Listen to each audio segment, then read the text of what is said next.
and Zero don't necessarily make enemies.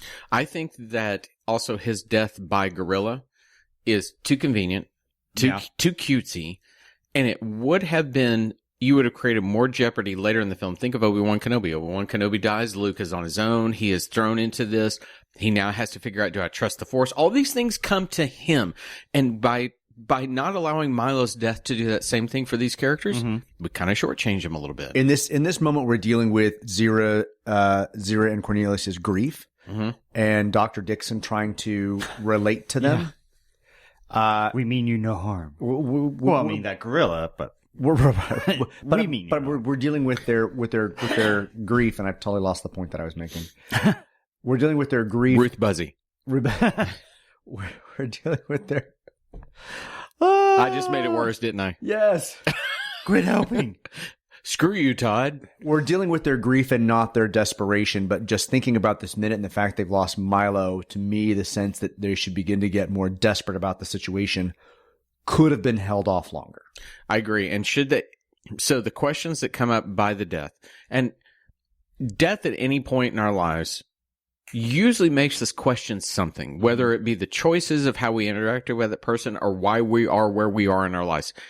They don't have an existential crisis at this point where it's, what did we do the right thing? Should we have just been there when the world blew up? They don't even talk about that. I mean, you think they would already be in an existential crisis because A, they watched their world blow up. B, they've gone back in time. C, they've been thrown in a cage with primitive versions of themselves around them. Right. They should be flipping out the whole 18 minutes of this movie already. They should. It speaks to what the tone they wanted of this film, because it goes back, and I compared it to the Star Trek The Voyage Home before, where it's almost a little comical. The series up to this point it's had its moments of levity, but it's not been comical. And this you look at what Zira did in her interaction, and that's almost a little slapsticky. And suddenly to thrust in death upon these characters, and they don't then, slapstick necessitates that you exaggerate. And they don't even exaggerate their loss of Milo. He's dead. Well, I mean, you're right. We had the moment of her kind of overcoming the tests and being ridiculous and silly and funny and all that kind of stuff. So I see that Dane may have wanted to actually bring back the seriousness of that with Milo's death in the minute prior, but it does kind of. If I had watched 2. And I saw, and I knew what happened at the end of Beneath with the destruction of everything. Yeah.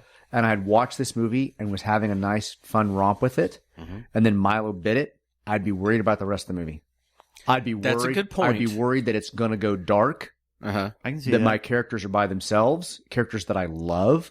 But technically, isn't that what happened in the first movie? I mean, you have characters that are supposed to be you in a foreign situation, people getting killed in the beginning couple of minutes. Well, maybe by comparison, if we're talking with the first movie, this is the kind of thing that this is just basically the pacing and how stuff happens in these movies.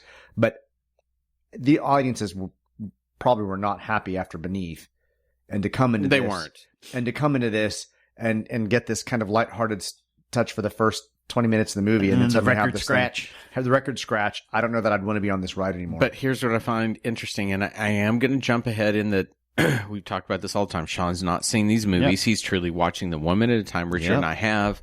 I'm probably the bigger geek of Planet of the Apes, having watched them. You are. This film does not change its tone after this moment. The tonality between, and I'll go so far as to say this, at least between Ziri and Cornelius stays within that sweet, loving nature. You would think that if you're going to kill a major character in their world, I don't mean a major character of the story, major character to their world. He is the person that at least was with them as they lifted off from the planet. We'll find out what they experienced as they lift off. That will come. That kind of death should change their perspective on why they're here. Yep. Correct. That if you save that at least for another 15, 20, 30 minutes, then you can shift the tone of your film, and it makes more sense as you get there. Because I'm literally going to be watching the future minutes going, okay, this is where Milo should have died. You're absolutely right. This is where Milo should have died. This is one of the few mistakes I think this movie makes. I'm sorry, Sean, go ahead. To your point, the death it has an impact on them, but we as an audience have not got to know this character. No, at all. We have no sympathy for the death of this character. I mean, literally, the only interactions we've had with him is he gets out of a spaceship, he gets changed in clothes, he talks, and dies. I think that this proves first off that Dane is a pretty damn good screenwriter. Yeah. And I say that because I think it's a mistake. His script is so strong that it holds up even with this major mistake in it. I think that this also proves that the studio was going, come on, we need money. Let's do the script. Oh, because now I think that you would have those whole thing of Obi-Wan Kenobi was not supposed to die in the original Star Wars, but they realized during production his death would mean this. They had time to think about it. I don't think they had those kind of liberties they shot it in to how many weeks? Like I don't. 6, yeah, it 8, was pretty quick, like that, and they didn't have the time to think what it would mean to the characters. The dialogue in this moment almost makes me wonder if they were trying to bring back that sense of brevity and comedy with Dr. Dixon Lewis saying, "No, I didn't. He did." Like that was just kind of a weird it is. thing. And then the Zira's line. I should have been doing it all half my life to humans. Lewis dumbfounded, humans. I'm a psychiatrist. And then Lewis stumbling, I'm a psychiatrist too. Like it was almost like they were trying to bring back some comedy from such a really, really hard moment. I agree. And I needed the dialogue to be a little more sympathetic. I find Dr. Dixon to be a little dumb in this moment, more dumb than he needs to be unless it was meant to be played for comedy. And I think that his better response had been when we acknowledge that they're all psychiatrists. Right. Psychiatrists. Dixon should have said something akin to, and none of us ever likes to see a patient die. It should have been, that's the commonality. Right. And they could have connected at that point. That would have been what you're seeking, which is I understand who you are, you understand who I am, and now we have a connection. They miss it here because you're right. He's a smart character, but he doesn't act on what information he has. What he should know as a smart character. Yeah, and it's that exactly. And I think that's lacking in that very moment. The I'm a psychiatrist, you're a psychiatrist. My mother's name was Martha. Should have been a moment for the two of them to kind of connect. It does connect them, but not with the impact that it needs to be. Well, I'm going to stop you. As three people that love pop culture, was the Martha connection not one of the worst things you've ever seen in movie history? Well, no, okay. I know we've talked about this on an in-between. It was worse. It was so bad. If you actually go back and listen to everything that everybody says, the Martha thing actually makes sense. Here's why. And it still sucks. Why? Here's why. Okay. Why? Superman knows Batman is Bruce Wayne. He knows this. So he knows Martha is his mother. He knows Bruce Wayne's parents were killed. So he is trying to relate to him and say, gotta save my mom. Save my mom because you couldn't save yours. Okay. He should have said that. He should. But he was being poisoned by kryptonite at the time, so he said one thing he could. Gotta save because he shouldn't have thrown the fucking spear. Well, yes, but I get what you're saying. I want to go back to the Batman or Superman animated series. I think it was actually Superman where Batman was in it. And there's that great shot when they acknowledge who each other are. And Batman's over here on a rooftop and Superman looks across and Batman has tracked him down through his detective skills. And he just simply goes and does a little sign off. He's like saluting him and he flies off and you get Batman smart. He figured out who you are. You may be strong. He might be smarter. That says something about the characters. Martha sucked. I'm sorry. It was like, whatever. Okay, so once again, this is the most disjointed episode ever. I'm a psychiatrist too. So, what I was going to say is, you're saying that, this psychiatrist is not that, he has all this information, he's not that smart.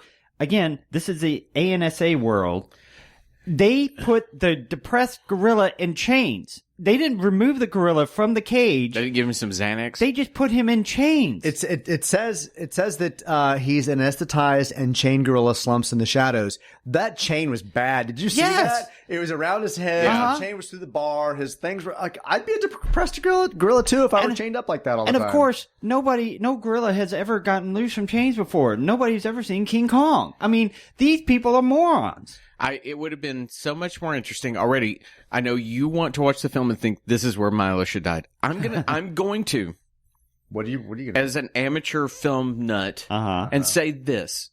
Milo should have died under scrutiny from somebody that would come later in the film. That maybe is a villain type aspect of something like that. That should have been how Milo died. This ape, they should have immediately looked and said, hey, Bob, I know you got the ape costume. It really sucks. Oh, hey, Richard, I know you bring the chains to the set. I'm sorry, your chains really suck. We're scrapping the whole gorilla and chains. Yeah. Which gorilla should have been. I think that was a Tears for Fears song, Gorilla in Chains. Gorilla in Chains. There was actually one called Woman in Chains. That's what made me think of. Shout. Don't let them out. These are the things that we're talking about. This is such a come on.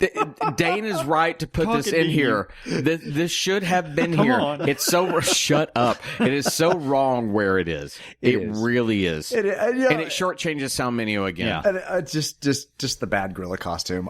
Yeah. Bless his heart. He made a career. He playing, tried. He played a career playing gorillas. I think he was on. Oh my God! What Lost in Space? I think he actually played like a space gorilla. I'm pretty sure there was something where he played space gorilla. I swear it. But as a space gorilla, I could take myself out of believing that it had to be an actual gorilla costume. It could have been. They could have taken some liberties in the same way that I can handle that these are chimpanzees that walk erect and talk. Well, how crazy is this that he was an ape authority, and when we finally get to the films you've not seen, where we've got people doing motion capture, and there are a couple of people that are, Andy Serkis is one, but then there's the guy that plays, who's the one ape that is kind of been tortured and whatnot. What's that character's name? Well, don't spoil this stuff. No. That won't spoil anything. If you hadn't asked me, I could have told you. Anyone out there knows, and we're not going to waste time. These people have spent time studying apes, and you will see it, Richard, when we get there. They hunker and they're down looking like apes. He ain't that good. Well, okay, but for the time, he was outstanding. We'll just say we'll give them a pass on the fact that this time this is what they could do and what they could actually animate and so on. There's actually something I want to mention later on in the next couple minutes that I found interesting about the technology. Go ahead, sorry. Well, I just want to say that I'm proud of us that it took 19 minutes before we finally got to a minute where we're like, okay, there is Koba. That's right. It took 19 minutes for us to finally find a minute where we went, this has an issue. True. Do you realize how beneath it was like every other minute there was an issue? And I'll Planet of the Apes, the first 20 minutes we had some issues. Just walking. I'm not sure that I would have.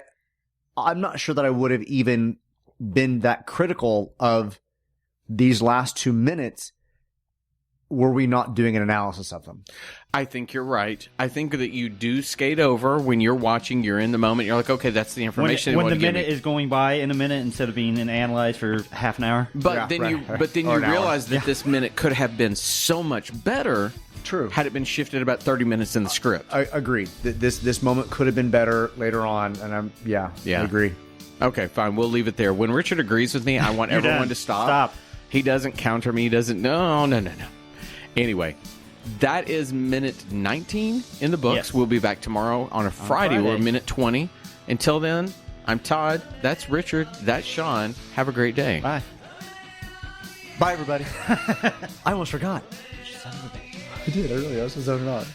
Leave all that in. You're so cool.